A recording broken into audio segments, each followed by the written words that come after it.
Bueno, mis queridos estudiantes, tengan ustedes un feliz día. Para mí es un placer estar de nuevo aquí, compartiendo y hablando sobre qué es la religión. Vamos a hacer lo que es un diálogo interreligioso. Esto quiere decir cómo ponemos nosotros sobre la mesa ideas, propuestas, y más allá de ver las diferencias, vamos a ver las similitudes que tienen dos religiones. Para esto, he invitado a una estudiante muy maravillosa. Ella es Husseina, y Husseina, pues ahorita nos va a contar de su vida. He decidido que ella esté aquí porque sabe de su religión, sabe de su cultura, y pues qué bueno nosotros poderla conocer. ¿Y poderla conocer para qué? Para que se nos quiten todos esos estigmas que tal vez nosotros tenemos por otras fuentes de información que no son los mismos, que no son los propios musulmanes, ¿cierto? Que no es el propio Islam, que no es el propio Corán. Entonces escuchamos de otras fuentes y nos hacemos imaginarios e ideas de lo que es una persona y se crean unos prejuicios. Hoy quiero que se quiten esos prejuicios y pues por eso te he invitado a ti, Husseina. Cuéntanos qué has hecho durante este tiempo que has estado fuera del colegio y bueno, cuéntanos algo acerca de ti, por favor. Bueno, muchísimas gracias, profe Andrei, por la invitación y por darles este espacio a los estudiantes porque es realmente significativo. Muy buen día para todos ustedes, estudiantes, compañeros. Eh, bueno, después de salir del colegio, empecé mi vida universitaria.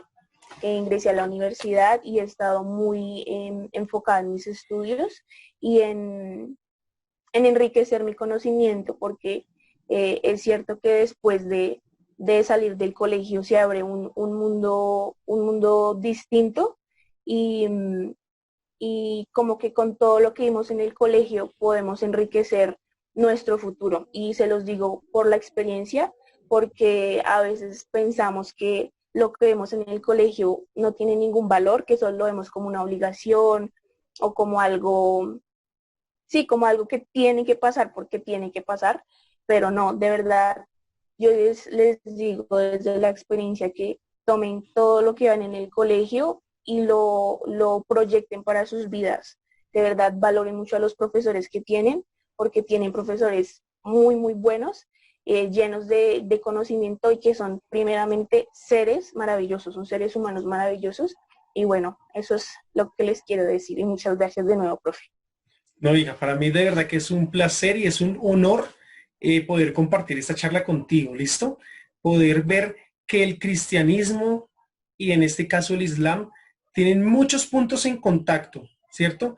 Se relacionan entre muchas cosas y a esto le vamos a llamar un diálogo intercultural porque estamos hablando de cultura, de costumbres, de creencias, de cómo un grupo de personas construyen el imaginario de una sociedad, pero también han conocido el concepto de Dios, ¿cierto? En este caso, pues desde la cultura que hay una mixtura allí, ¿cierto? Que es desde el África, pero también desde el Islam.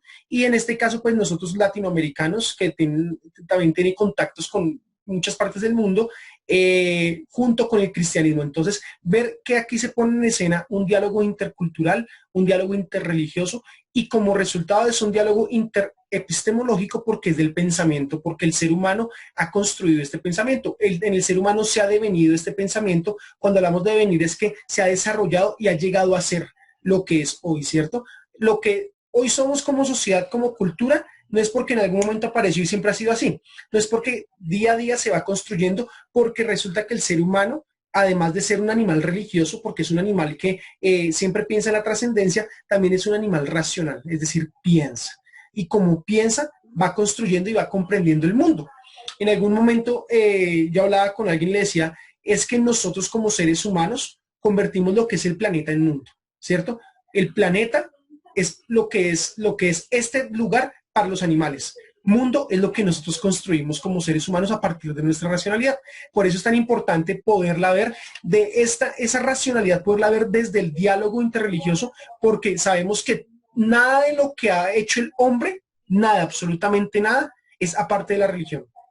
Un ejemplo, desde las pirámides egipcias se tenía un concepto religioso para poderlas construir, o si no, nadie las hubiera construido. la momificación también. Entonces vamos a ver el día de hoy cómo el Islam se convierte también en una cultura de pensamiento, una cultura que otorga muchos beneficios y resultados a la humanidad. ¿Listo? Entonces, no sé si quieras decir algo tú algo allí.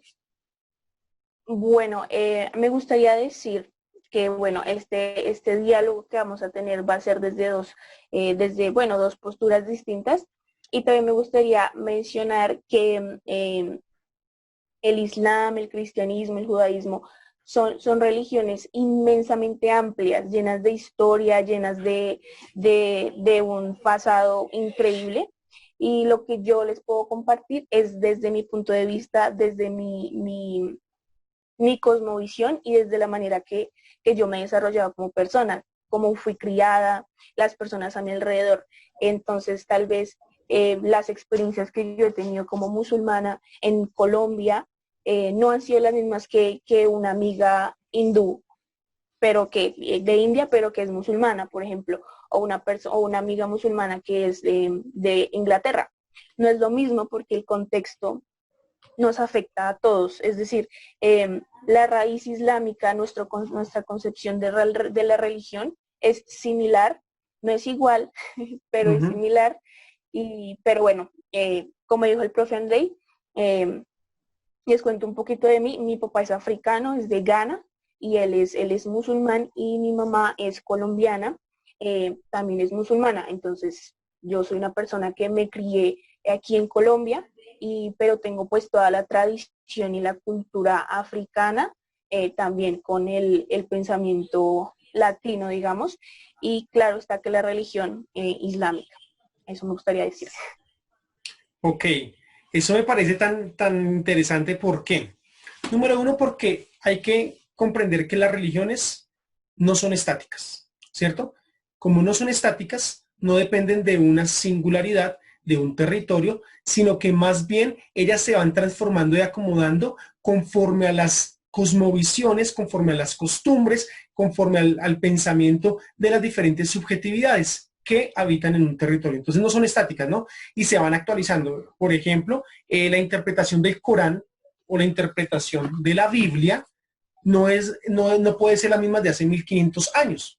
Se va actualizando porque las religiones van a la vanguardia también de la sociedad. ¿Listo? Eso es algo muy interesante.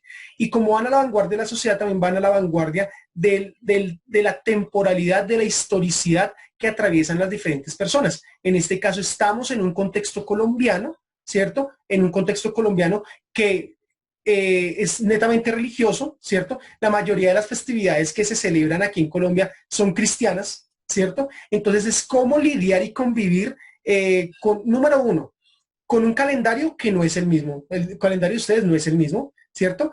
Y cómo lidiar y convivir con unas festividades que no siempre ustedes comparten. Entonces, es interesante ver cómo estas dos culturas se encuentran, pero ya no es para algo bélico, no es para que se imponga la una sobre la otra, sino que se encuentran para hacer ¿qué? Concesiones, ¿cierto? Una va a ceder sobre la otra y las dos tienen que convivir dentro de un espacio. Entonces, esto es interesante. Y número dos, las religiones se van interpretando a medida que van naciendo teólogos, que van haciendo, esos teólogos son filósofos dentro de esas religiones y van interpretando entonces la religión conforme a su cultura. Nuestra cultura no es la misma que la europea, que la asiática, por lo tanto se tiene que configurar esa palabra, se tiene que configurar a la sociedad en la que está inmersa y pues de esa manera se pueden desenvolver muchas cosas, ¿no? Se pueden desenvolver las creencias. Pero ojo, esto no quiere decir que los principios de fe más importantes del Islam no sean los mismos aquí y allá. Siempre van a ser los mismos principios de fe porque vamos a imaginarnos una cosa, un árbol, ¿cierto? Hay muchas ramitas que son las múltiples maneras en las que se manifiesta el Islam o el cristianismo, pero hay una sola raíz, un mismo tronco, una sola raíz, ¿cierto? Entonces ahí podemos ver cómo los principios no son mutables, sino que son inmutables, pero que hay cositas allí dentro de la religión que se pueden ir cambiando, ¿cierto? Que se van actualizando y se van apropiando a cada una de las personas, ¿cierto? Totalmente cierto, profe.